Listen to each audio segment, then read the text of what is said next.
What's up, good people? It is your boy Cheston Green, and I am here for, you know what, ID Talks. This is the talk show where we discuss all things creativity, purpose, and identity. I am so thrilled tonight that I have a special guest with me tonight, dear sister and friend of mine, but I'm going to tell you about her in a few minutes. But in the meantime, I need to make sure we are live everywhere. So give me 1 second while I look for that and make sure that we are. I'm going to also play a little music for you. I own this YouTube, so don't be trying to take it back down. Because y'all know how they do. I can't quite spell today. I'm trying to type in my own song. And it didn't want to show up for me. Here we go. Lord, you made me.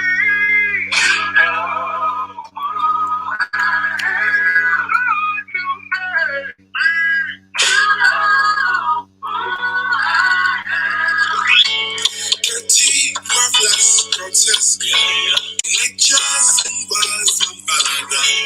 Blame was my blanket. Wrapped in guilt and fear.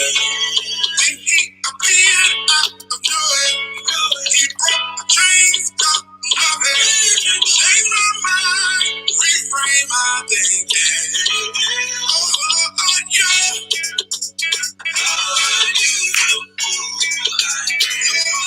Come on, get you made it. Let they get in your system. Come on. Listen, if you're streaming live with us right now, please comment, say hello, what's up, whatever. Let's get into this show. It's about to be lit. All right.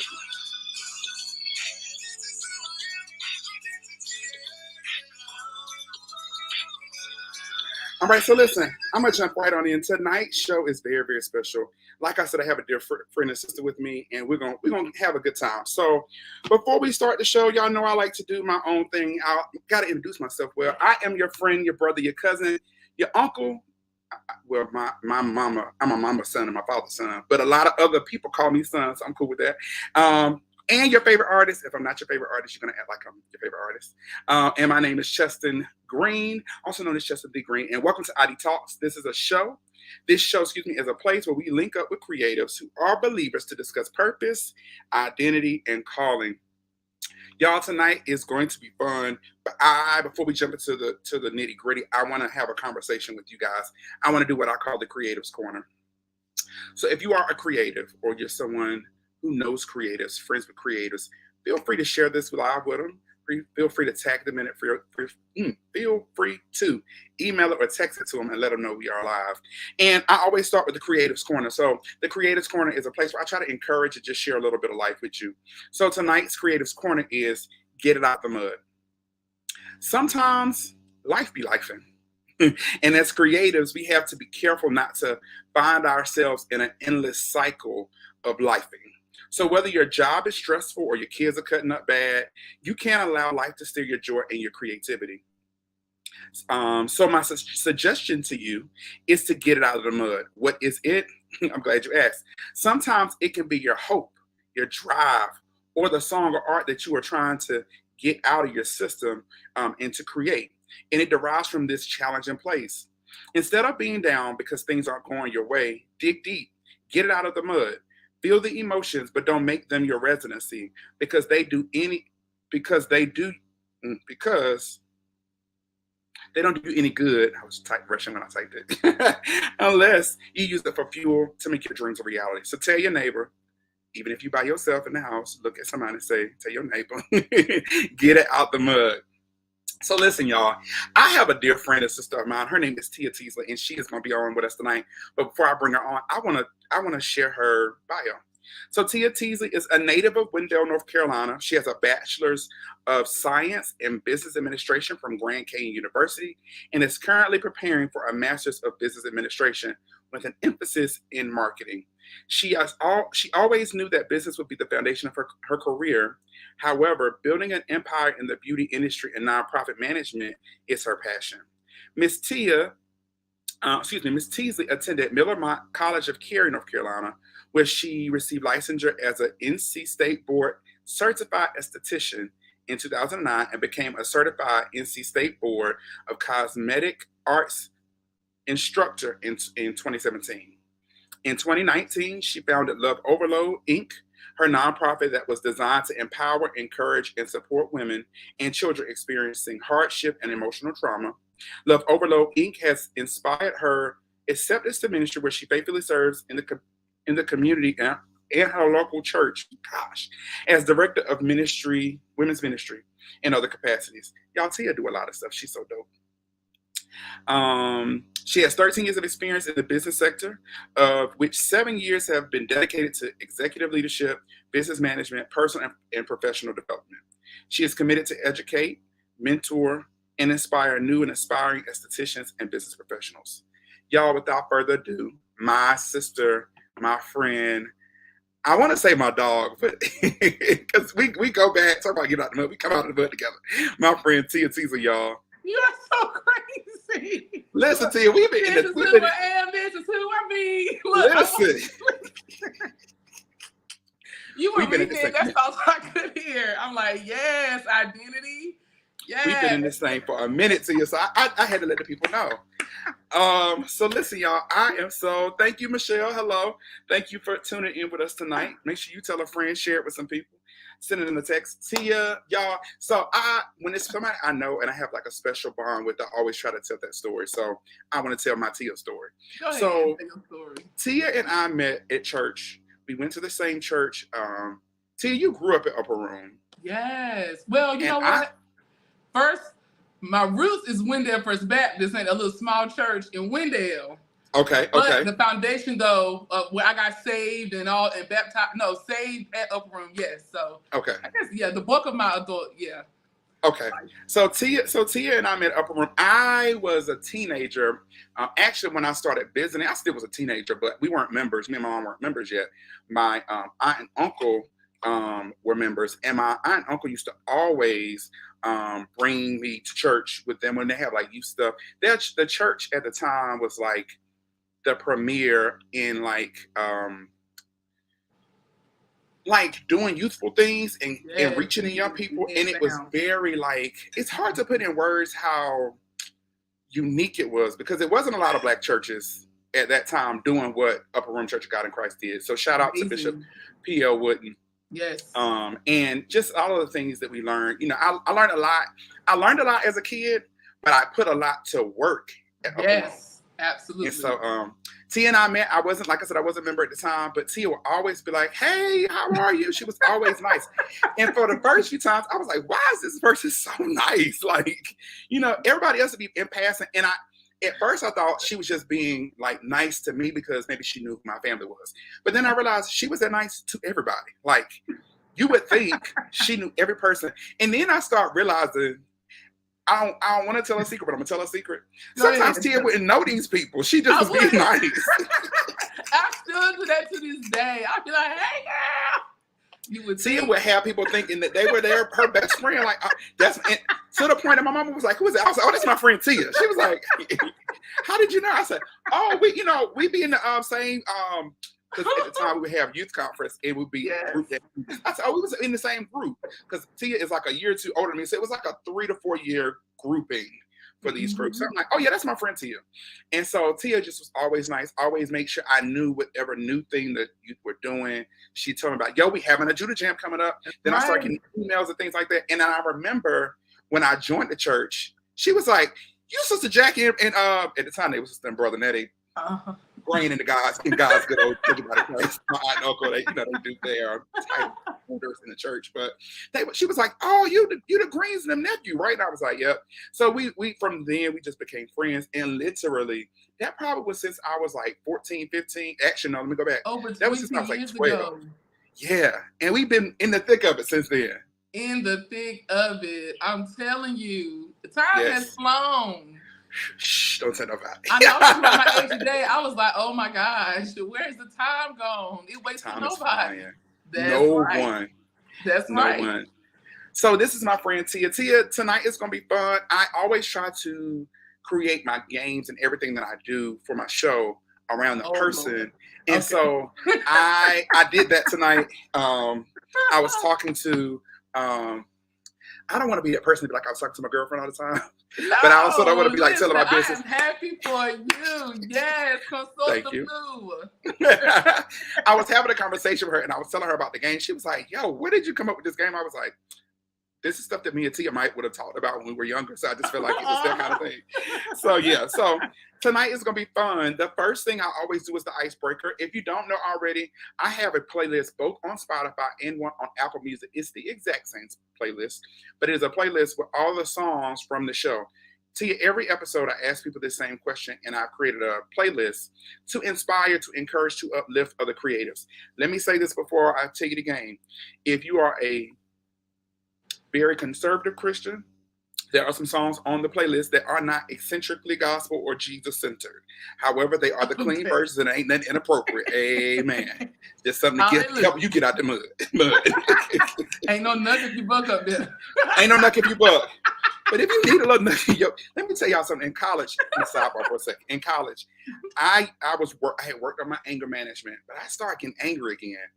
And it used to be this song from 8 Ball and MJG. I'm not even gonna say the name of the song because y'all would be like, Chesson, I cannot believe that. But I would play that song as loud as I could, and I would just bang on my bed to get all my frustration out. And afterwards, 5-minute session, like I'm good. And my best friend, he would knock on my door. Because he lived like on the floor below. So if he happened to be coming by my room, he'd knock on the door. He's like, "What's wrong with you today?" And I'm like, "I'm trying to get my frustration out." So yeah, listen, he did. Somebody, everybody have a day. That's right. Listen, I know I do. People be like, "Oh, you always smile," and I'm like, "Okay." I have my moments, but there's a time and a place for everything, A time and a place for everything. So this is the icebreaker question. What is a song that you listen to that gets your creative juices flowing or encourages you to keep going when you're feeling frustrated?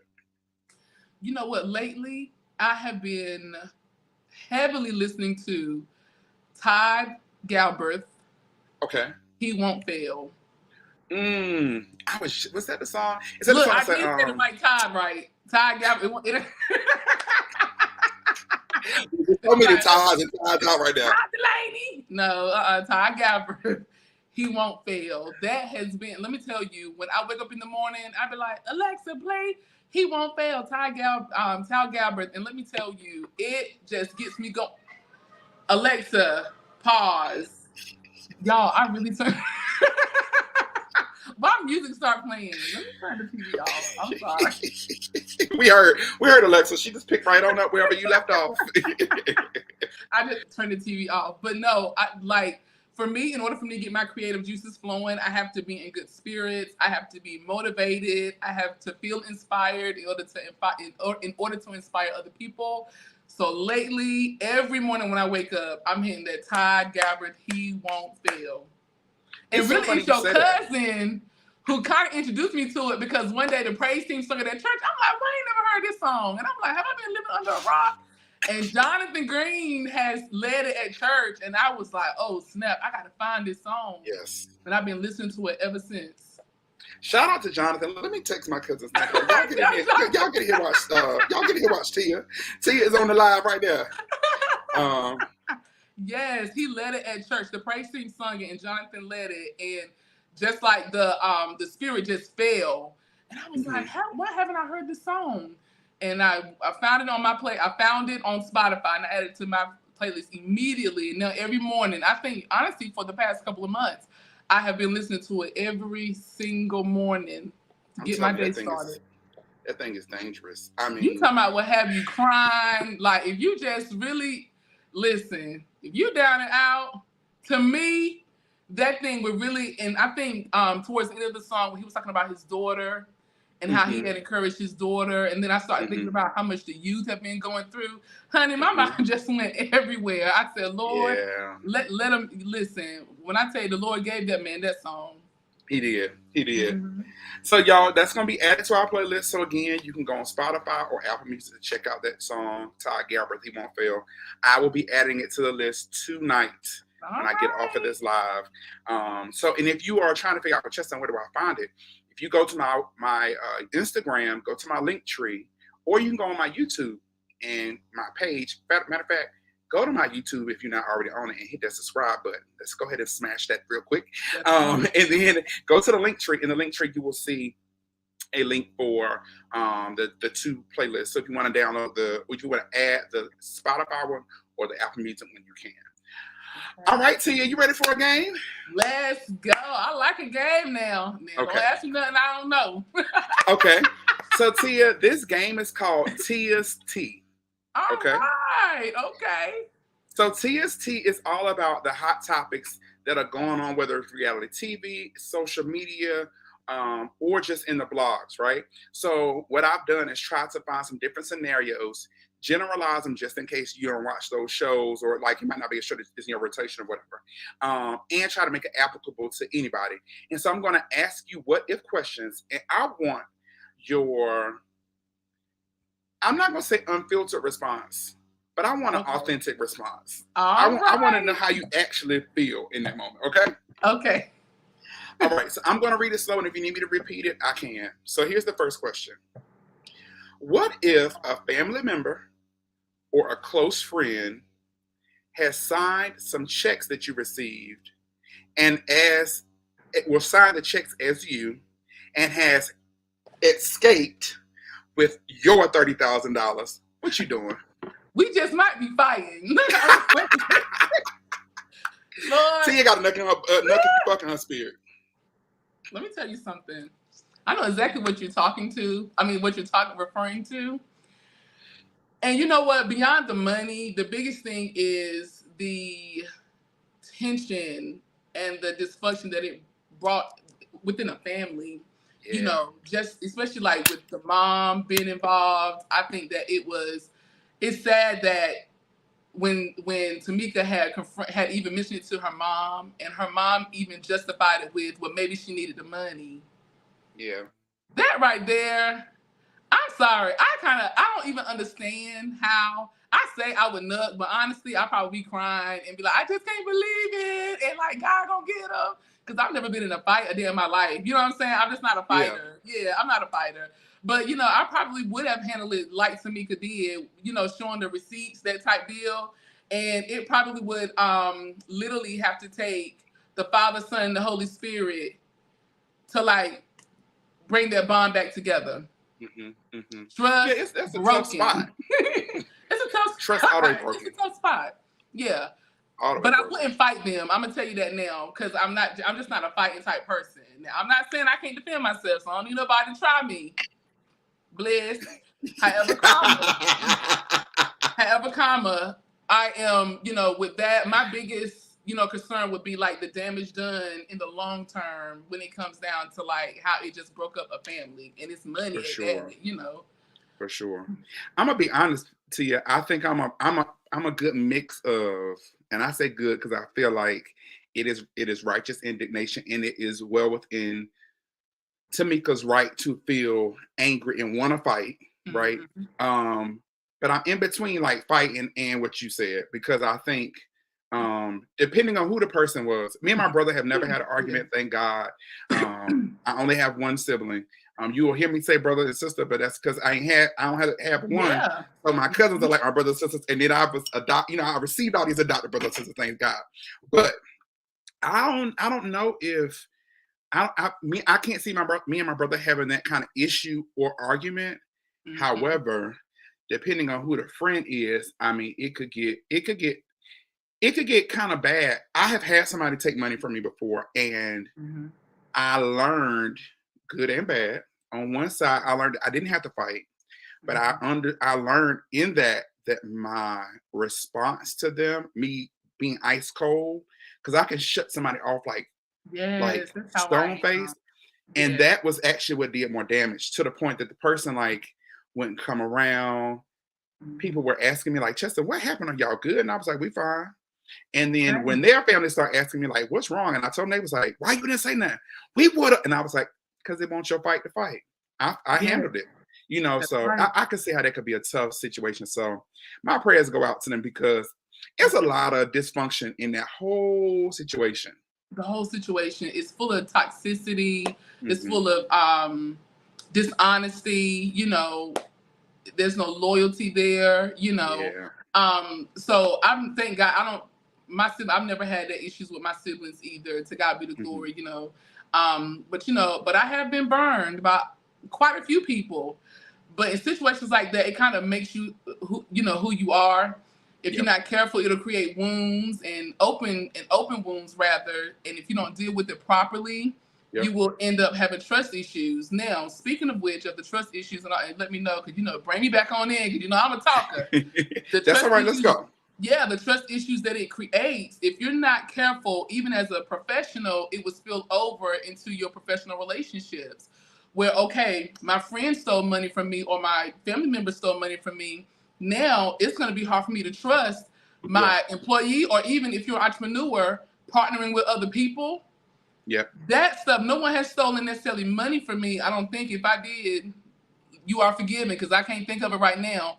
But but at the same time, people have burned me in a sense where I have lost trust. Yeah. And it took a long time for me to trust people, even when it came down to partnerships. Over the past few years, I've just started and began to be open to more collaborations and partnerships, because I had to deal with trust issues. And that's why it's important when things like that happen, that we take the proper channels and the proper steps to truly get healing, because it will carry all throughout your personal and your professional life. For sure. For sure. Absolutely. All right, so that's TST, y'all. She wouldn't look if you buck, but she definitely will handle you and get you I'm together. gonna sip my water. This is my other question though for that, Tia. Would you say you want to go to jail? That was my favorite line of the episode. You want to go to jail? I got a receipt. You want to go to jail? And that is stuff I would say. All right, I hope you're prepared to go to jail. Now I ain't gonna say I'm gonna talk no junk, because I am my mother's child. Hallelujah. Yes. However, I'm just saying, and I'm gonna talk my smack, but I probably ain't gonna fight you. I probably ain't gonna fight you, because I'm just not a fighter. I'm with you with that, just and the Lord will whip you He'll get you way better than I can. And I've always approached adversity like that. Yeah, for sure. Yeah. All right, here goes the next question. What if you and a friend / colleague have had some beef in the past? Your friend gets on TV and they give their take or opinion on something personal that happened to you, but tried to make you sound like you were a liar. Now you're working together on set and you walk past each other in the hallway. What are you doing? Oh my gosh. So pretty much she do something trifling, and then we working together. She walked past me in the hallway. In the hallway, and honestly, I'm the queen of ignoring somebody. I might give you the look of acknowledgement, like, hey, like I see you. And in my head, I'm adding with your trifling self, but hey, how you doing? And going about my business. Okay. Okay. That's how I felt like, y'all, this is really how I am. Like, I just, Sometimes you have to ignore negativity like that. Yeah, I'm not really like too much of a negative person, but I can be choppy with my words. I can't say that. I'm with you. I can't say that. Yeah, I acknowledge that I see you, and I might give you a couple of blinks, but I ain't gonna, Okay. Yeah. Well, here's another scenario. So, what if your daughter loses her mind temporarily at school? The teacher says, "Give me your phone." Y'all know where I'm going with this. Baby girl refuses. The teacher reaches for the phone, and baby girl starts to tussle. Tia, what are you doing? Then my child will get her behind whooped, because you don't do that. Now, in how I was raised, we disrespect our elders, period. And if she's asking for the phone, then perhaps there's a reason why she's asking for the phone. So first I would get both sides. I wouldn't just jump on but I would hear both sides. If my child is definitely in the wrong, then I would definitely address my child. But I would have to get both sides of the story first as well, because there's got to be a reason behind it. But I will never, ever, ever, ever, ever, ever condone a child being disrespectful to an adult, especially not over no cell phone. Yeah, and I'm of the work at being someone who formerly I still work with children, but I used to work in a classroom setting with kids. I learned that it's a tough situation, and so many people have so much commentary about the teacher wrong, the child wrong. The truth of the matter is, any argument you get in, everybody got a little bit of wrong in it. And it's really how you respond to and how you kind of go through it. I don't think anybody should disrespect anyone. I remember in school, kind of different situation. I had a teacher who had a pet snake, and she brought it to class, and several of us said, "We're afraid of it. Please don't bring it towards us." She told us, "You cannot get it from your desk." I said, "Ma'am, with all due respect, I don't want to tear your classroom up." She said, "Excuse me." I said, "I have a bad phobia of snakes. Do not bring that snake over here." So she thought it was funny to walk in my way. She was like, "You can't leave from your seat." So I drug my seat and my desk clean across the classroom. Now, the other client, the other student in the classroom, we were like 12, between 12 and 14. He cussed her out.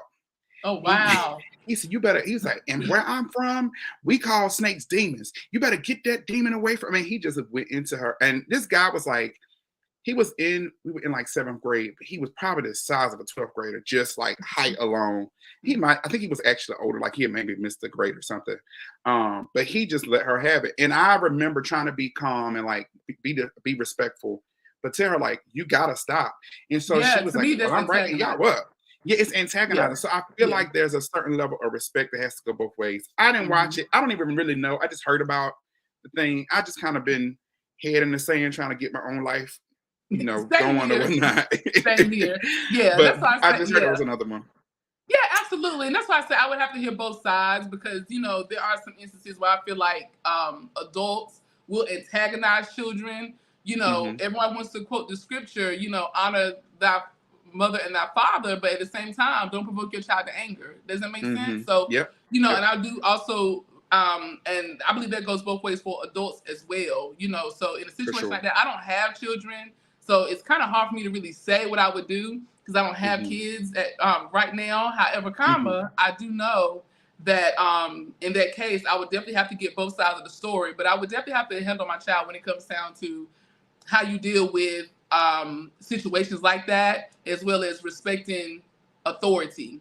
I would have rather, if I was the child, I probably would not have, I know I wouldn't have, I know I wouldn't have amped on the teacher. I probably would have left and gotten somebody of higher authority just to kind of sever it down, But for the most part, some of these kids off the chain. I got clients who are educators, and let me tell you, they need to be some of the highest paid persons out here because these kids are off the chain.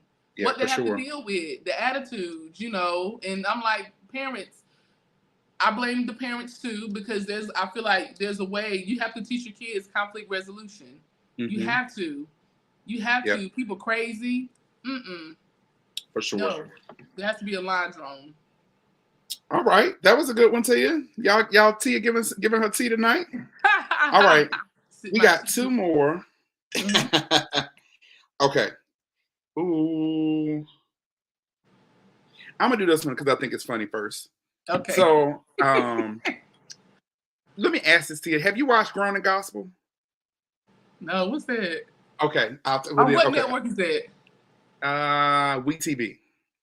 Let me tell you, I watched Married at First Sight, Love is Blind, Night Agent, stuff like that. Okay. So this is a new show with some gospel people who grew up in the gospel industry and in the church world from Detroit. So this is a scenario from that show. So what if someone throws a birthday party for you? At the party, a friend gifts you with some really nice Christian Louboutins. Okay. But then they clown the actual shoes you are currently wearing at the birthday party that you thought they were, you put your outfit together. It's your birthday party. So you got dressed, right? So you put the new shoes on just to see how they fit and to kind of like model and show them off, right? But you don't really, how like, if somebody give you a gift like that, you might not take them off for me. It might work with the outfit, but you ain't really thinking about like, I'm wearing them. I just got them on and I didn't take them off because we in the middle of conversation. Yeah. The sad friend who bought you the gift starts to clean up. Right? And they start picking up plates off the table. And they take the shoes that you had on and put them on top of the plate and put them in the trash in front of everybody. What are you doing in that situation? Oh, and you are very upset. Okay, so first of all, you got me at when they started clowning because then we going into a roasting match. All right. Let me tell y'all something. Tia can roast. Nobody this stage, except your mama and your grandmama. I ain't gonna talk about and your daddy. Listen, we were made for roast sessions because let me tell you, in high school, that's all we did on the bus, honey. And it was all out of love. But gloves off. So I'm roasting you back. Okay. Yes, all right. So you're going to get roasted back. Now, if you take my shoes and I see them and you put them in the trash, yes, I'm going to say something. I am. And are you knucking and bucking yet? Huh? Are you knucking and bucking yet? I don't know, because like I said, I'm not really not a fighter. Okay. I don't want to make you a fighter. Okay, so I do get angry, y'all. I don't want y'all to sit here and think, oh, she's such an angel, because I do get mad. But I really can't. But I can definitely say that I'm going to roast them back. I'm going to wear those shoes. I'm going to keep the shoes. And if I see them, I'm gonna take my shoes that they're trying to throw in the trash, and I'm going to call you out. All right? I am going to call you out. Now, it might turn into an argument, but I ain't going to steal off until you steal off. Okay, so we got TST on that. Yes. All right, this is the last one because you mentioned, and I'm so glad I did it in this order because you mentioned the show, and now I can go to it. Since we talking about Love Is Blind and the reunion just came on, here's the scenario. What if you're on a reality dating show? Let's just fast forward through all that. Mm-hmm. You don't get picked first. The guy goes to be with somebody else. He realized that ain't working. He comes back to you. You're like a week later. You really love him. Are you taking this man back? Or are you like chucking deuces? Okay, so because I know how the show goes, it's going to have to take a lot more. It's going to take a little bit longer than 8 weeks for him to prove to me that I'm not second choice because and you're going to have to upgrade that diamond. All right? Upgrade the diamond. And you're gonna have to show me how you really feel because I saw you talking about Zach and Bliss. Yes. Woo, Lord have mercy. But you know what? It's just another example of how people can know how good they got something, but then they'll go over there thinking they can get better. And when the grass ain't as green on the other side, then they want to come crawling back. So yeah, those type of things, I have a soft spot in my heart for. So I will make you work. You're gonna have to work to win my heart back. I don't care how much I love you. That's just how I am. I just feel like Bliss probably had to make a decision before. Michelle said, "I know that's right. Listen, when I tell you real strong, you got to upgrade the diamond." I ain't mad at it. I think the reality of the situation, no pun intended, is that sometimes life, right? Sometimes in life, you go through those things. I think it's hard because these people are going through it on television, and so they get scrutinized more. But that's what they sign up for. But the truth of the matter is, at some point in your dating experience, you may end up being someone's second choice. And it may be later they realize I was dumb. Like that wasn't smart. And it's one of those things of you get to pick and choose, if you take that person back. I don't always think the answer should be don't take them back because that's right. The person may really have great intentions. They may have gotten distracted by something or, especially in the context of the game, they have all these different choices to make in a certain amount of time. So I'm sure there's I can't say unnecessary because they signed up for the pressure, but there's some pressure that they cannot control, right? So he had to figure out at some point, like, should I push for it? Should I wait? Like, what do I do? So I feel like it's one of those situations where you have to use a little bit of wisdom and discernment to say, like, is this worth it? Should I not? Yeah, and what, Tristan, like from the outside looking in, because we saw how she thinks and how immature she was. I don't know if that's what she was giving him in the pods. So I will give Zach a little bit of grace when it comes to that. I will give him a little bit of grace. But I also feel that a lot of times people kind of go for fun over, a mature person who they can grow with, so to speak. And they go with the person who makes them feel good, who's going to make them feel good all the time. But the reality is, I feel like in relationships, that's not how that's going to be. For You're sure. not, you know, sometimes you may not feel like you're as in love as you were in the Mm-hmm. beginning. And then at that point, that's when light has to come in, you know, or you may not feel Yeah. in love. You're not going to be in love per se all the time, but you got love for that person. You're going to have to learn how to work through that, you know. So some people are not willing to make those type of sacrifices. They want to go run to the person who makes them feel good, or oh, she just Right. made me feel so appreciated. But what about the woman who makes you feel appreciated but also can hold you accountable? You know, I feel Yeah. like Bliss was mature the entire time. She showed him maturity. You know, she was on her Mm-hmm. grown woman type stuff. And as an attorney, I would think that he was gonna go with her, you know, from Jumpstart. You know, that's the type of woman you need a boss in your life. You know, Yeah. what you doing going to this 25-year-old? What is she gonna do for you? You know what I'm saying? It's Like funny she's you still say that kind of because I was watching mature. somebody else. I was watching somebody else's podcast earlier today, and we're more so listening to it. And that's the exact words the man said. He was like, "I thought bro would have picked better because he an Yeah, attorney. and Like you a you whole could have picked better." attorney. And But that just goes to show you that they're still human, and so when mm-hmm, you turn off because that's someone's vocation, right? I don't absolutely. sing 24/7. So, even my friends and family who like to hear me sing, I'm sure they don't want to hear me sing 24/7. I'm like, boy, shut up. Can we watch this in peace? Right? So you would think that someone could say, like, well, Chester, I don't know why you should be able to hear by the tone of such and such's voice if they're a singer or not. Well, it don't always work out that cut and dry That's that way. true. So I think it's just the Absolutely. humanity of it.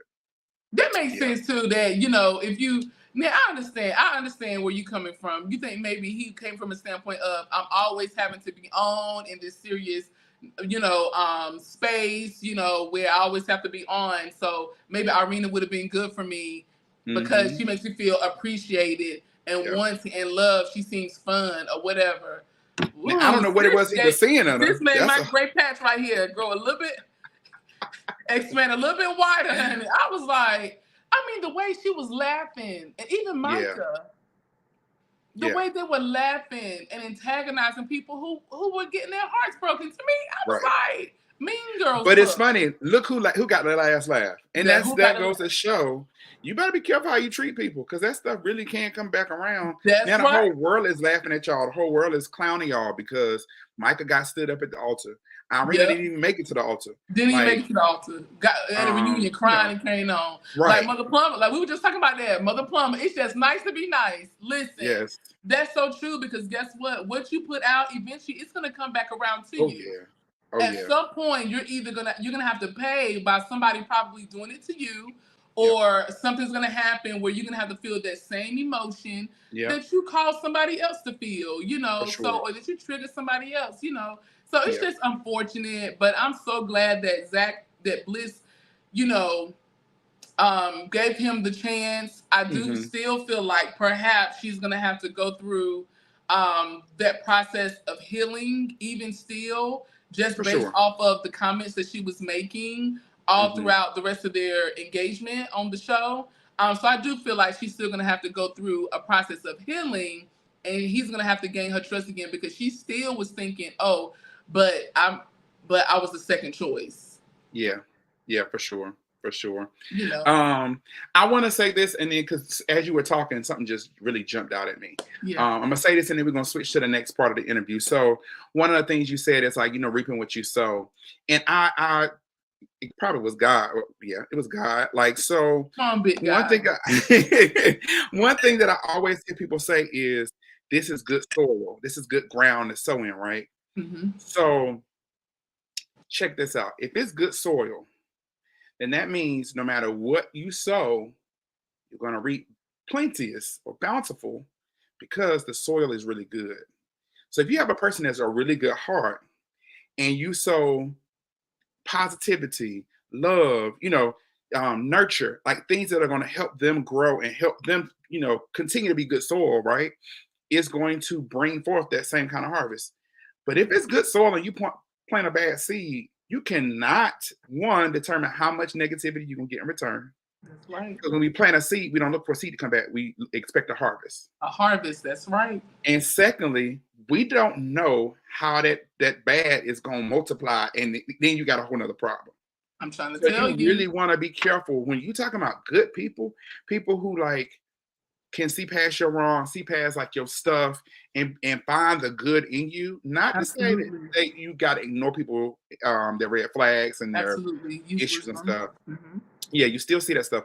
But if you mistreat people who have that godliness about them, and they really are people after God's heart, and you just mismanage them, pity on you. That's Because there's a right. harvest Came coming up. back That's that is going right. to hurt. And Hmm. God has a way of the Bible says he'll make your enemy your footstool. Hmm. It even says he prepares a table before me in the presence of my enemies.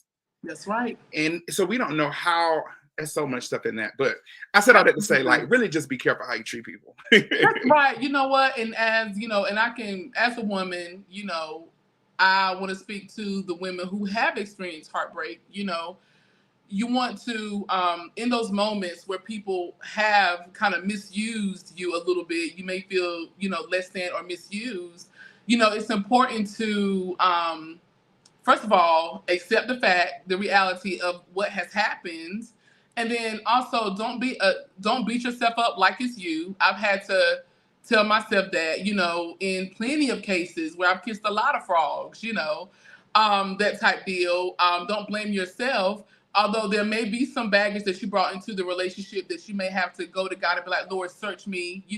These are Mhm. things that I need to work out, but also make sure that you do not you don't close the blind eye to get in the healing, going through the healing process. Don't say, oh, I'm gonna be all right, or oh, this too shall pass, or whatever. Yes, it will, but there's also a reality that you're gonna go through that grieving process. But when there's grief, you're gonna have to go through that healing process. And my prayer is that you don't give up on dating, that you Yeah. don't give up on, or pass up maybe that good guy who may have, a few things going on with them, but I think it's about effort. If you have somebody who is actively showing you that he's working on himself, somebody that you can pray with, and he's willing to pray with you and be honest, vulnerable, and open with you, then I think that there's potential there. I think For that there's sure. potential there. However, if you got somebody who just ain't trying to change, that's a different story. Then Yeah. you might want to shut your deuces, because I feel like that'll be a waste of time. And at For least that's sure. how I date. Hmm. Yeah. For sure. And it'll say from my heartbreak. So Hmm. So listen, y'all. This is the next session. Is we're gonna get into this interview, but before we do that, I want to tell you, if you have not already, I want you all to make sure you hit the subscribe button, share this with somebody. That's right. Also, we want to talk about some merch. So I do not have the shirt with me on today, but there is a hoodie that I have that says "Your love is my therapy." If you go to chesandthegreen.com tomorrow at 8 a.m., there will be a T-shirt with the same thing on it. So I want you, if you are into the logo, into merch, go to the website, chesandthegreen.com. You can get your t-shirt there. I also have some Meraki bracelets. They have lava beads on it. You could put like essential oils, or you could put your favorite fragrance on the beads, and they act as a diffuser. So you kind of smell like your favorite All perfume or right, that's cologne throughout the day. fancy. Just a little something for the people, too. Just a little something for the people. I Go want you to smell ahead. good and look good and all the things. That's So right. make sure you go get it. All right. That's at chesandthegreen.com. So listen, y'all, let's jump into this interview. Tonight, we're talking about purpose and destiny and who we are called to be. So Tia, my first question to you is, what does identity mean to you? Oh my gosh. Identity is almost like literally what makes you who you are. Um I when I think identity, I think foundation. What is your building blocks, the things that make you. So when people see you or talk to you, that they're able to identify or understand, comprehend what makes you who you are, or how you think, why you think that way, why you move a certain way, you Mhm. know, what built you a certain way, just those building blocks. So when I think of identity, I think foundation, I think the building blocks that make you who you are. Okay. So along that line, when did you discover your true purpose? I would have to say that pretty much, when I was younger, I always knew that I was a leader. when I was like coordinating volunteers for large conferences at church at 15 years old. So I always knew that I had leadership capabilities, but I was insecure, right? So I would say that I've always known that I had a purpose, but it was not until probably 2000 and I would say 18 when I started my nonprofit that I really feel like, or I'm gonna say when I started praying and the Lord gave me, the idea of my nonprofit. I think that's when I really was like, you know what, this is my purpose to help people. But leading up to that, I experienced so much and I had my hands on so many things that I knew that I was a leader, but I just wasn't as confident. I just wasn't as confident then. Yeah. So I would say 2018. So I want to, you start saying some things, we're going to talk about the nonprofit later, but you start saying some things that made me excited because when I look at, there was a group of us that came from this church world, right? And we used to hear it so much, and I did not realize it until maybe the last 10 to 12 years of my life, how much of this is embedded in me. And it's the spirit of excellency, right? So what that you talked about, like being a coordinator, you talked about rounding up volunteers, being a leader. Tia was over the volunteers for the conference, the youth conference, and it was like all the adults. She also was in charge of rounding together the youth to be able to say like, hey, this is what we need y'all to do. So I know that like you have your nonprofit, you have your business. I want to talk about, you don't have to tell me all of them, but maybe tell some of the things you learned or skills you picked up in church and how they translated over to your professional life. Because I think sometimes we not take advantage. We take for granted. That's the word I'm looking for. Yeah. How much is instilled in us in church. Absolutely. That translates into the real modern world and makes us the successful businessmen and women, whether it's entrepreneurship or working in the corporate world or, being a creative and an artist. So tell me some of those skills that maybe you picked up specifically in doing church work that translated into your professional. Oh my God. Just like, again, organizational leadership, just organizing those groups and those programs. Marketing, because I was the secretary for the youth pastor for a long time. That was my first job. I think it was my first job. I was doing flyers and everything on Word documents then. Yeah. Public speaking. I think I preached a little mini sermon at Fresh Fire. Fresh Fire. Oh, I remember that at the school. Yeah. I preached about Jehoshaphat. I remember that. Let me tell you something. I was so proud of myself because believe it or not, no matter how loud I talk, I can be an introvert sometimes. And I just recently have kind of stopped getting out of this. I've always like, oh my God, what if they judge me with what I say, or what if they don't like what I have to say? Again, my confidence was not as secure back then, but I love the fact that they entrusted me to be able to speak to my peers. And then next thing you know, I'm speaking in front of the church. And then next thing you know, I'm on the praise team, So the church kind of built me to be a leader and to have accountability, to be trustworthy, to be a person of integrity. So that when your peers see you, they'll respect you, because ain't nobody trying to listen to nobody that they don't respect. Right. So a lot of my core morals and values came from the church. For sure. Yeah. For sure. So I want to talk about your beauty industry experience for a second. So what made you get into I'm gonna ask that question first. What made you want to get into the beauty industry? You know what? I used to steal my mama lipsticks. Listen, here's what's funny. I used to steal her, well, not really steal them, but borrow them on Sunday mornings. And then she'd be like, Tim, where my purple lipstick, as if I ain't wearing it. And I'm like, Ma, I think I saw it in your bathroom, So it kind of really started like most of the girls. playing in her mother's vanity, you know. And then, but as far as career wise, I actually started off in corporate. And one thing I love about my parents, both of them, especially my dad, of course, is I can say both of them were my biggest and have always been my biggest cheerleaders. And I'm so glad that I have parents who never was like, no, you're gonna do this. It was like, well, mom and dad, this is what I want to do, and they were on like, all right, bet, you know. So anyway, my mom, it started off playing in her makeup, and then when I was at North Carolina Central, and so I always wanted to be in business, but I just had a hard time kind of merging business with my passion, so to speak, my unidentified passion. And so I started off as a logistics accountant in corporate. And so when I got tired of sitting behind somebody's computer, I said, you know what? I called my mom. I said, Mom, I like business, but I don't necessarily like what I'm doing right now. And she said, Tia, you love makeup. She said, you've always wanted a cosmetics line. You always wanted your own skincare. She said, why don't you do that? I said, well, Mom, maybe I can do dermatology. But then life happened where I didn't finish at North Carolina Central because I had to, you know, drop out briefly.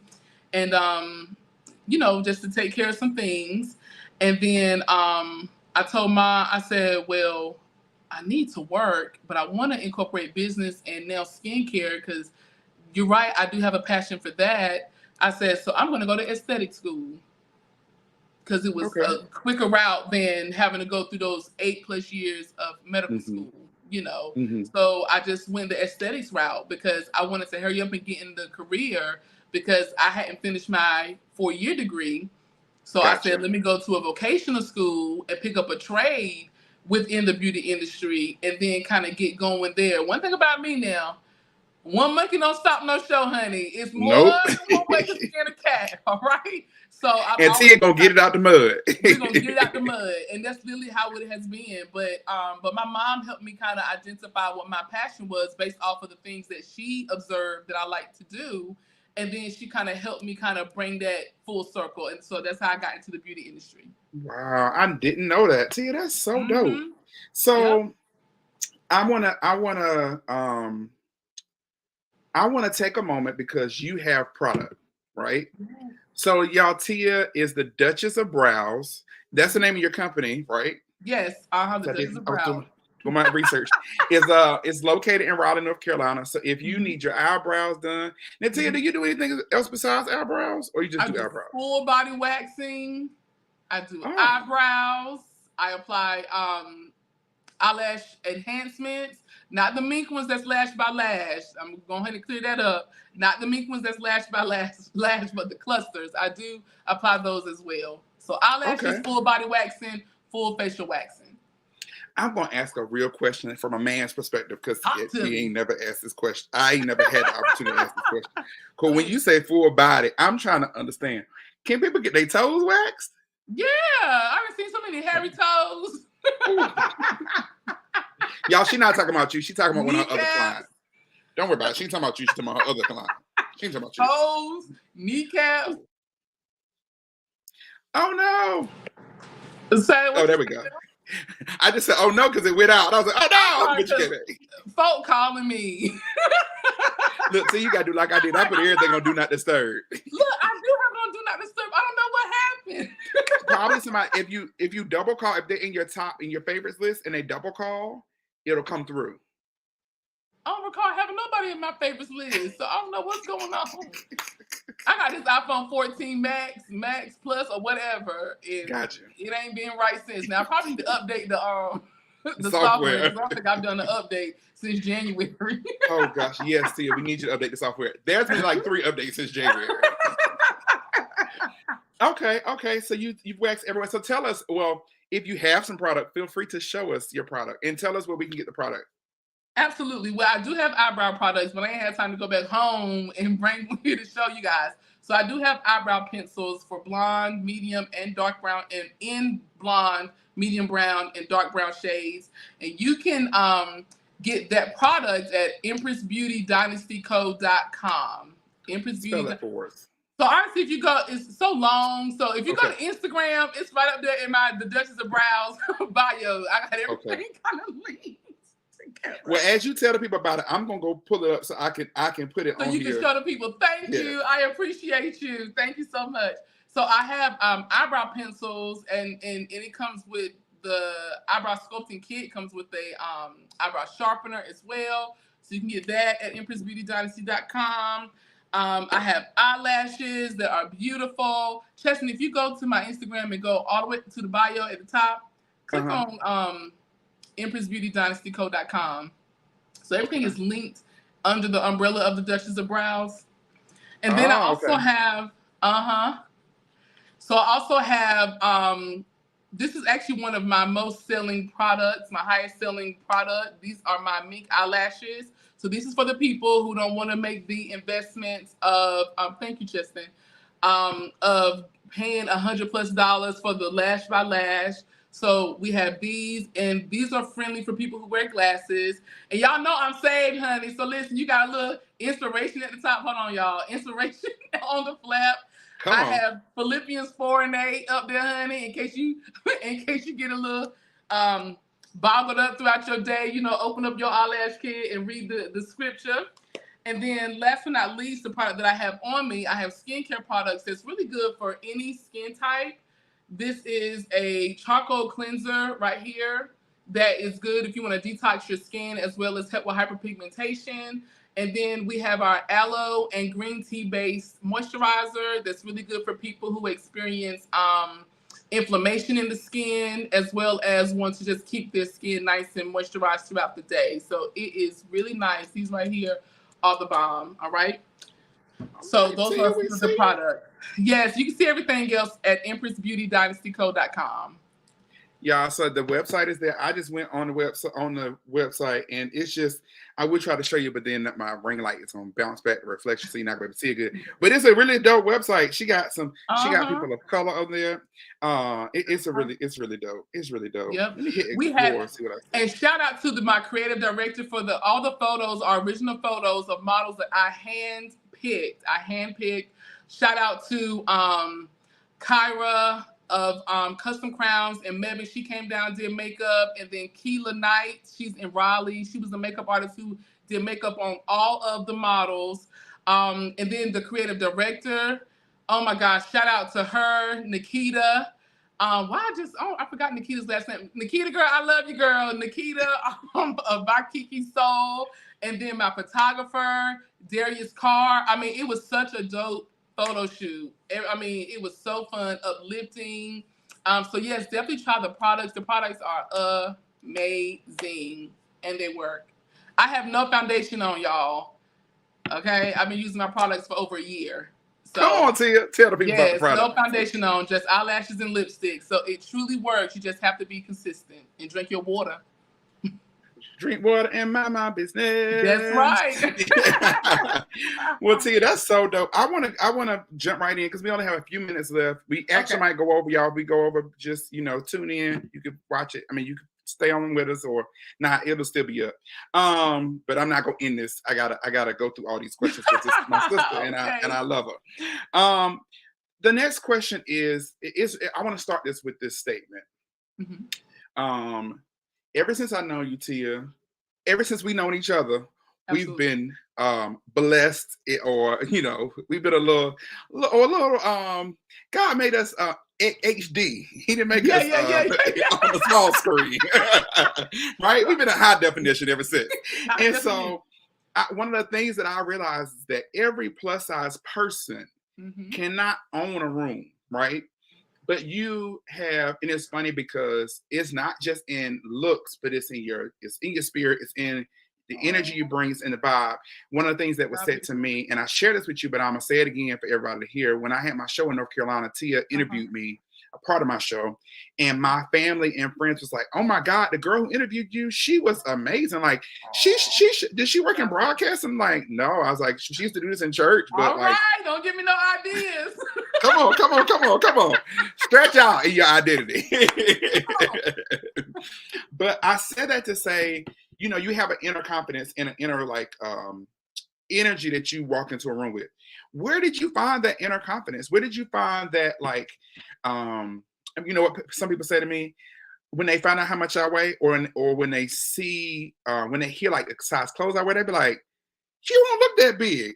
So it's something that you carry. So where did you get that from? That energy where people kind of forget about your size because they're so mesmerized by who you are. You know what? I'm gonna put a disclaimer out there too. I want to say this. I know I laugh and I smile, but I do have my moments where I may struggle with insecurities. All right, with how I look, and you know what? The reality is, when it comes down to my weight or anything cosmetic, if it's something that I don't like, then I can change it. I need to back my knees up from the table, put the spoon down. I need to get active. Yeah. So things that I had to just realize that things that I can change, then if it's something that bothers me, where it's keeping me from being productive, because insecurities and lack of confidence, it really is a stumbling block for a lot of people. Yeah. Because you find yourself getting in your own way.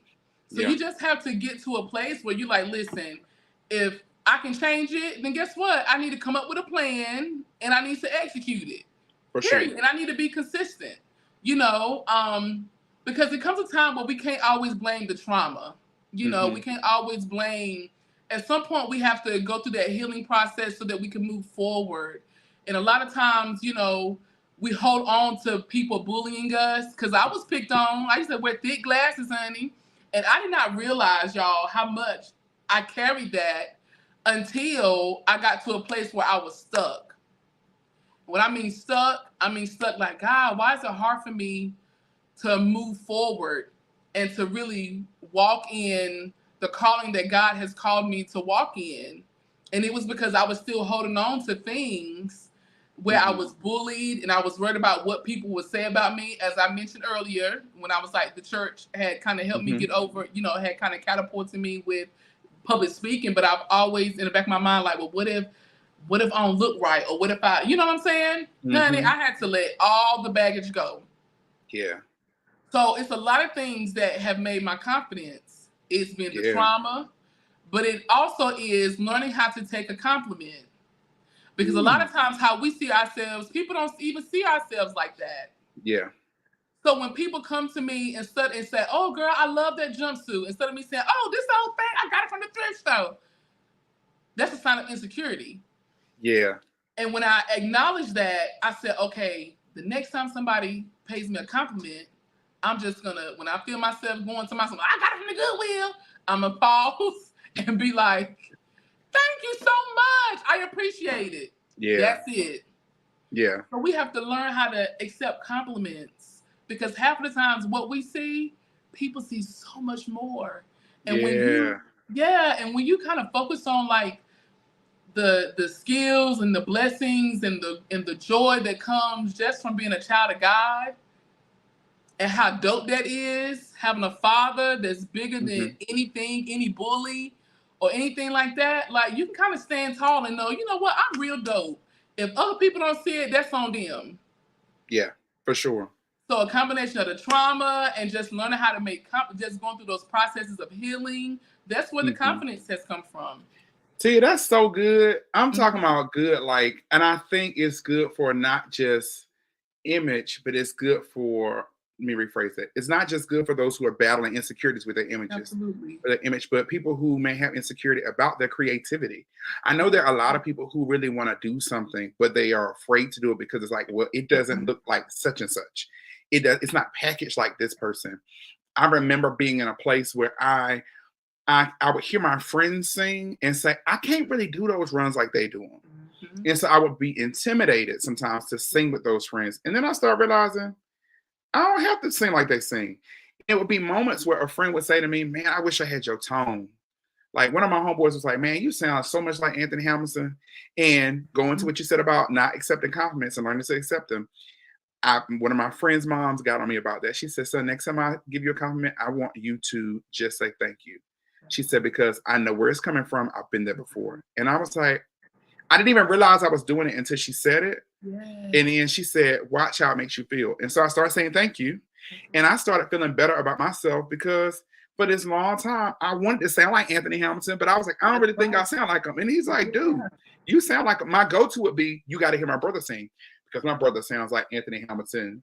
Really? It's scary. It's scary to the point that you be like, hey, Anthony Hamilton just walk in the room with, like, just when he's singing.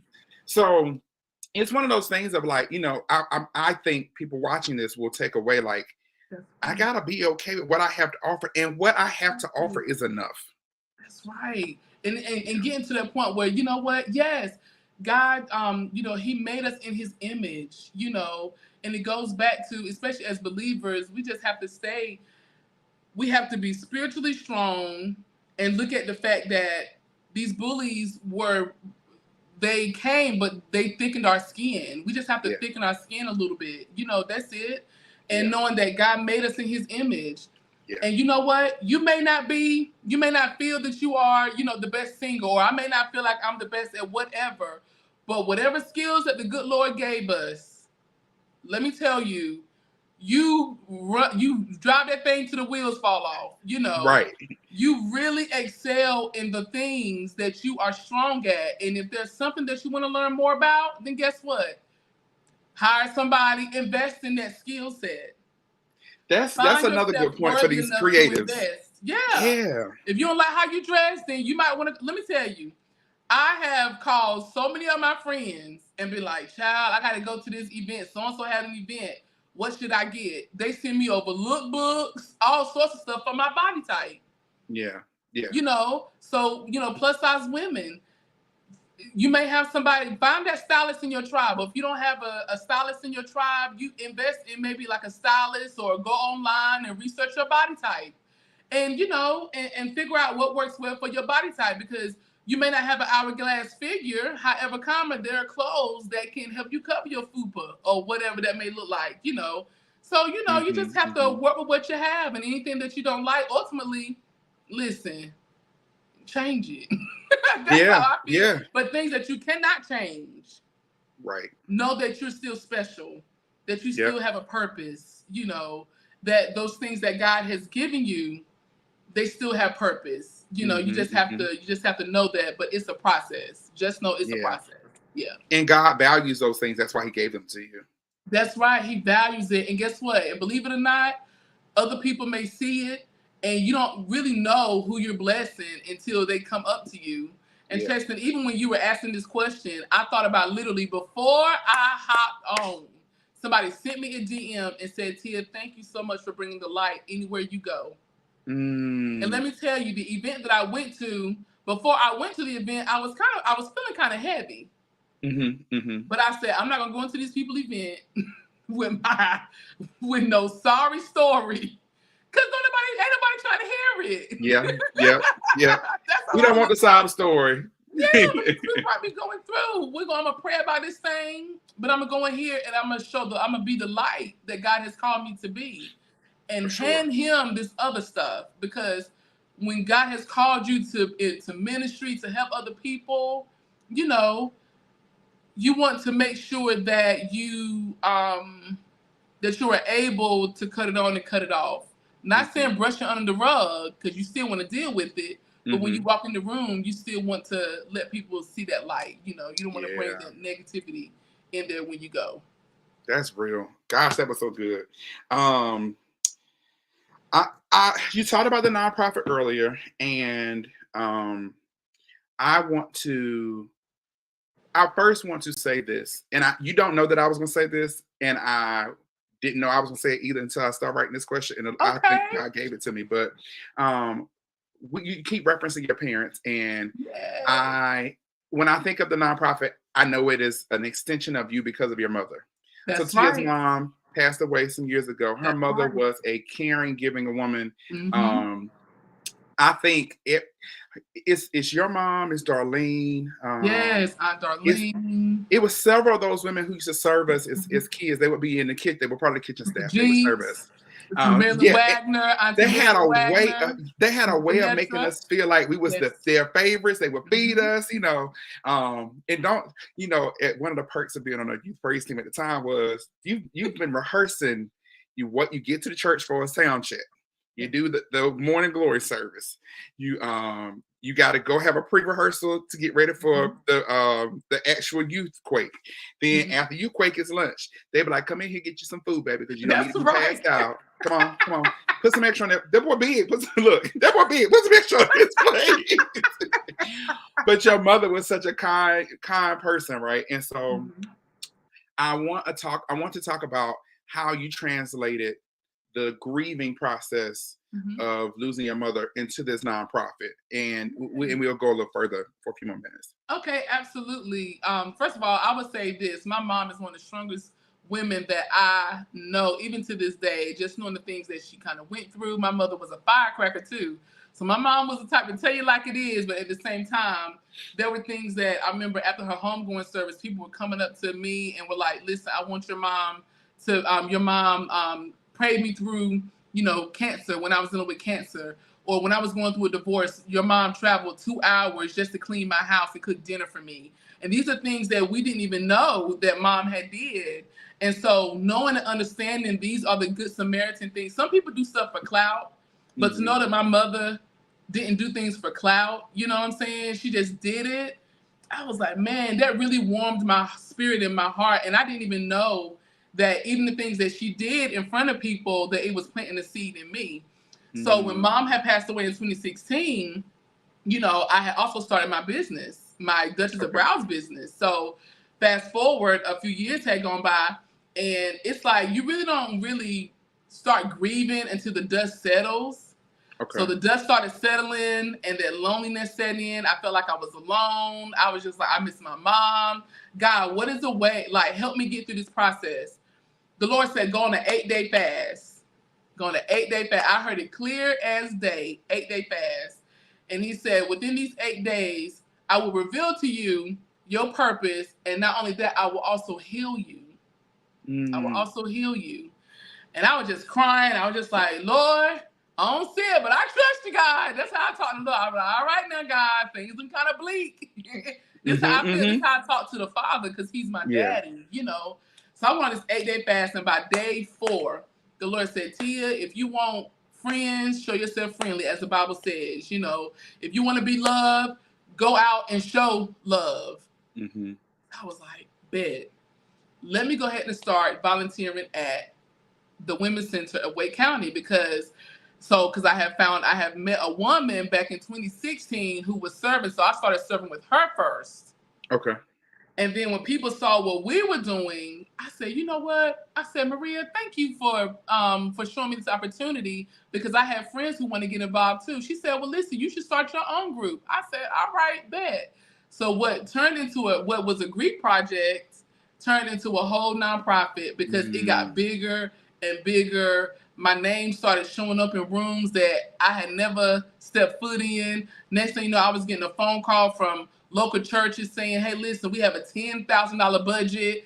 Can we partner with your organization to do a community day for our church and our surrounding community in downtown Raleigh?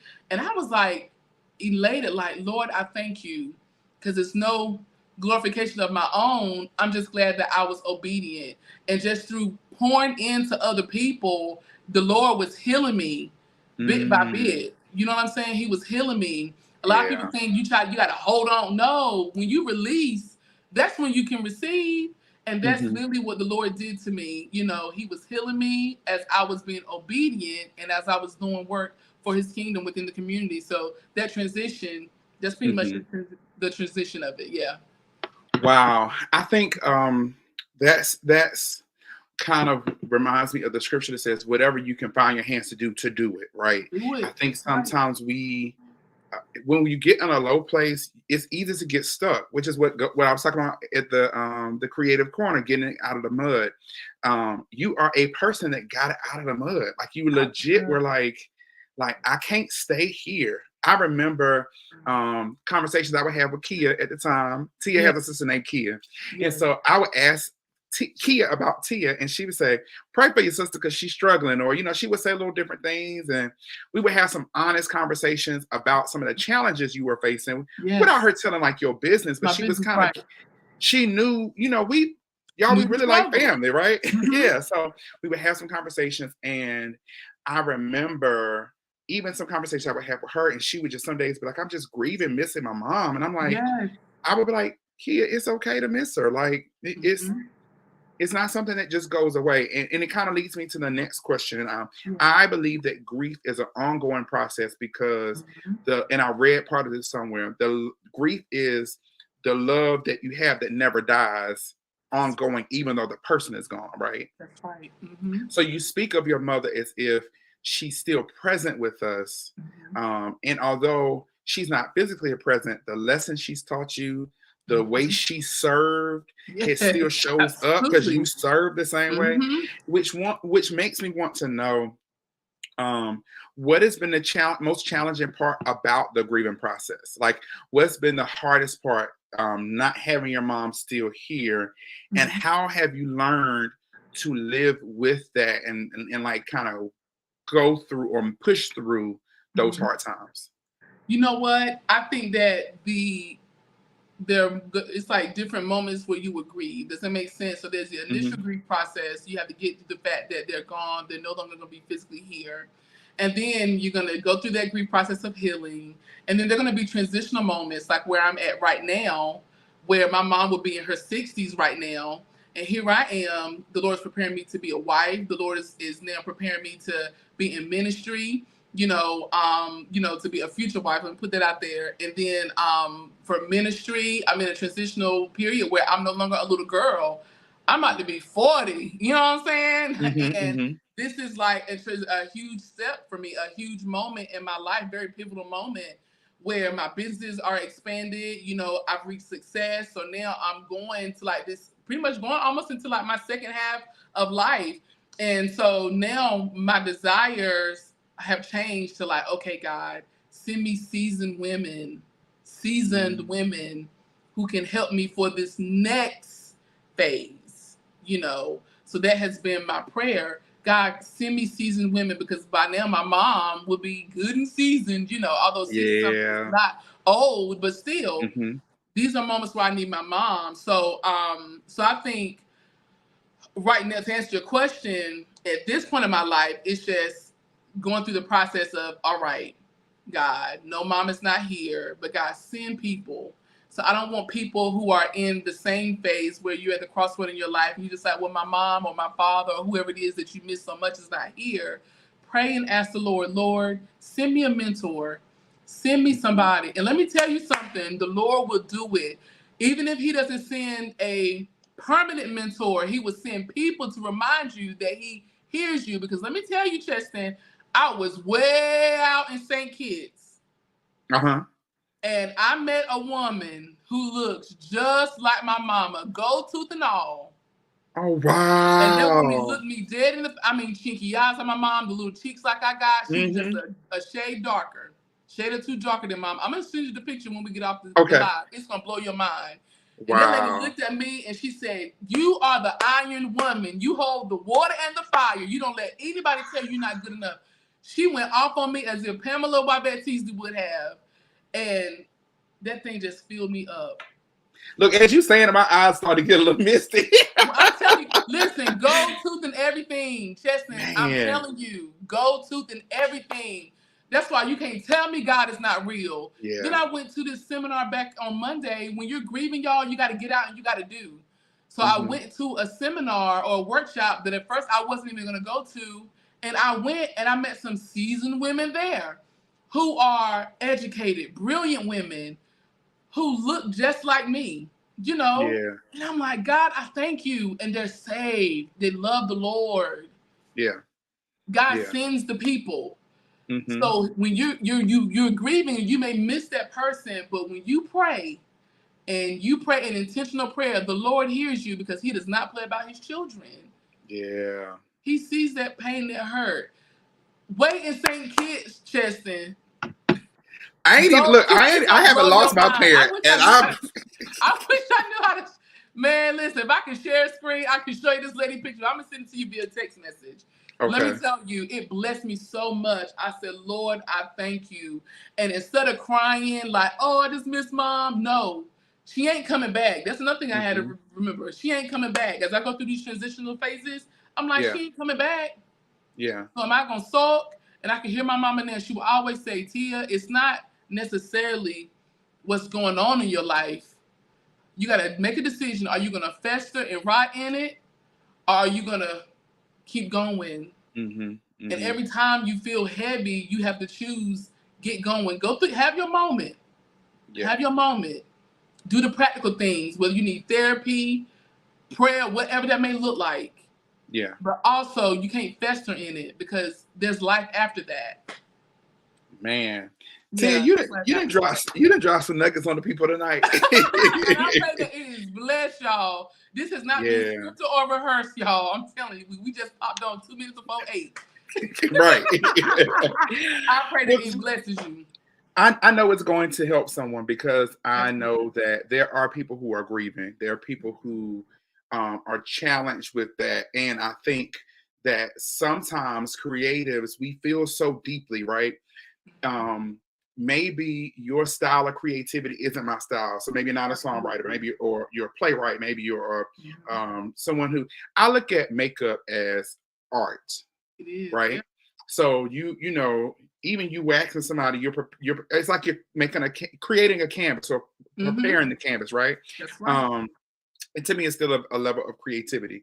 And so saying all that, my point is sometimes we feel emotions a lot deeper because God gives us a level of sensitivity so that we can emote and we can create from that place. That's right. I heard Marvin Sapp say today, I was watching this clip of him singing. Actually, Kalante Gavin was singing a song of his, and he told Kalante, he was like, when I wrote that song, I was laying in a hotel room on the floor with Aaron Lindsay. Aaron Lindsay was playing. I was laying down. I was writing it. He was like, I was writing the song out of grief. I was actually trying to coach myself that you have a testimony to tell. You still here. You're still alive after losing my wife and losing my best friend and having to do all this stuff. And so he goes on to say, you know, sometimes you don't know how the very song you write is the song that you will need. And I just believe that you sharing tonight, you sharing your story, is going to help somebody in their process of grief. My hope and prayer is that whatever creative, whether you're grieving the loss of a loved one, loss of a friendship, or the loss of yourself, because that's something else that we sometimes will lose ourselves, and we will find ourselves in a place like, how in the world did I get here? And I remember when I felt like I had lost myself. I didn't feel like it. I had lost myself in a very toxic relationship. I found myself having to grieve the fact that some of the things that had occurred in that relationship were things that I had allowed to occur.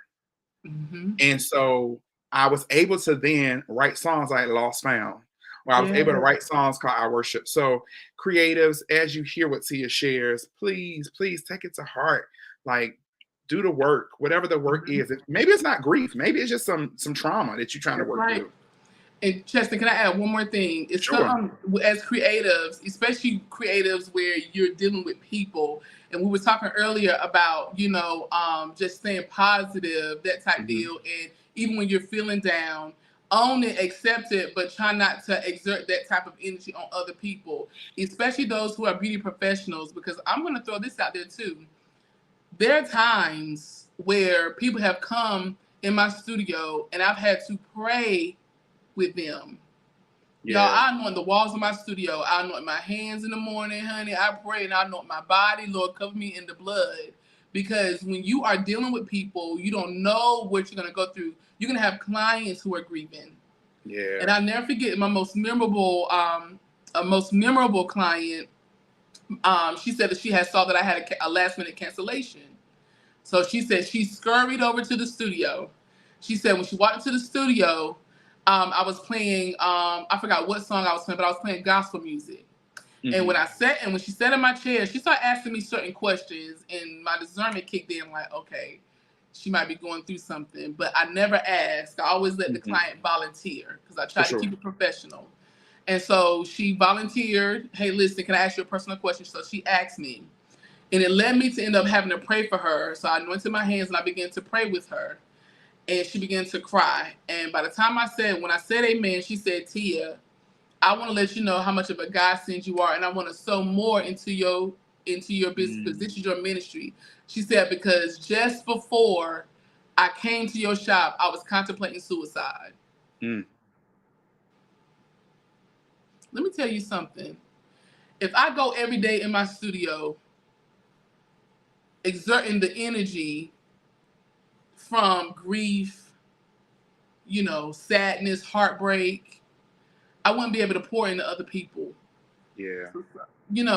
So I have to lay aside my weights. I have to give my weights to the Father. I have to stay in prayer every day. I have to make sure that I'm keeping myself encouraged so that I can help somebody else. For sure. Because as a creative, especially in the beauty industry, you're in front of people's faces. You're all up in their business. You know what I'm saying? You're going to have those conversations. I've had clients come in and say, Tia, I just need to come in and just talk to you. And God will work that thing out where I may have like an opening, after her. So that gives us time to go in, pray, girl, cry, whatever. Yeah. As a creative, in the beauty industry where you're in front of people all the time, you have to always make sure that you are on. So in your personal time, deal with your trauma and stuff like that. Because you don't want to bring that negative attitude into your studio, into your space, because you just never know who's going to come in, who's going to need you. That's so dope. Tia, I usually ask a question like, what is the one thing you want people to walk away with? But I think you just said it. And I'm going to tell you what I heard as you were saying it. Awesome. Creators must create space for others to heal. That's right. And so creatives, the way we do that is that we do the healing in ourselves. That's right. Because if I don't have space for my own healing, helping somebody else in their healing, it becomes daunting. It becomes tiring. Tia, this has been an amazing interview. Yep. Y'all, her website is up. Anything else, Tia? Anything you want to say? Just one more thing. Go ahead. And I'm going to put this in here too. I'm not the type of person where I'm like, do this, and I don't do it. I went through 10 months of therapy. Okay. I was intentional about who I chose to go to therapy with. I wanted a Christian Black woman. Okay. So I went to therapy for 10 months. I journal. I pray, so there are practical things that we must do to make sure that we're going through these processes. And also, I lean on my tribe. I've been to Cheston. I've been to my pastor. I have my homegirls. If I need a girls trip, I can call my tribe. So these are practical things that we can do. So I'm not just the type of person to sit here and say, oh, pray, pray, pray. Pray is essential. Prayer is essential, but he's also giving us resources. So utilize your resources, y'all, and really go through the healing processes, and you'll be all right. Everything's gonna be all right. Well, y'all, I hope y'all have enjoyed Tia. This is who Tia is. So too. On the camera, off the camera, in front of people, behind closed doors. She is consistent. Honored. Thank you. Listen, I'm honored that you said yes. Tia has told us everything she's got going on. I kept the website up. You can go follow her on Instagram. On Instagram, she is the Duchess of Brows. Yes. And I'll be sharing a grief event. My baby sister Letitia is actually going to do a grief event in October, and where she's going to have licensed therapists. She's going to have my very own.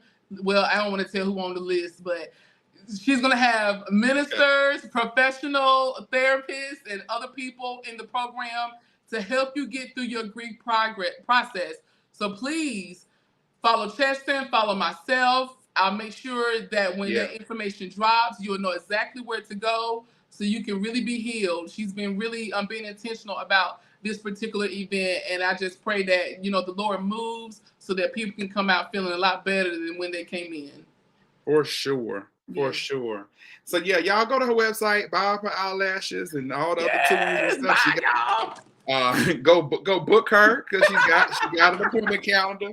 I'm trying to make all of my hope, my genuine hope for all my friends who are creatives and entrepreneurs is to help them however I can sell out to the point that like they can't receive it. So, if you know somebody who needs it, now listen, don't be nasty. If they need their brows touched up, give them a gift certificate. Don't just tell them you need to get your brows touched. You need your chin wax. If they got a little, coming out the side, don't Billy Goat Gruff. Yes. Just give them a gift card. Don't tell them to make them feel stupid. All right. But listen, y'all, I love y'all. Thank y'all for this rocking with me. Somebody still watching. Greatly appreciate it. I hope you guys have enjoyed this. God bless you. And come back and see me next week. Yes. I don't know who my guest is right now. Top of my head. But come back next week. It's going to be another great night. See, this is really dope. This is my second episode of this season. Last week's was like, whoo, I didn't know how.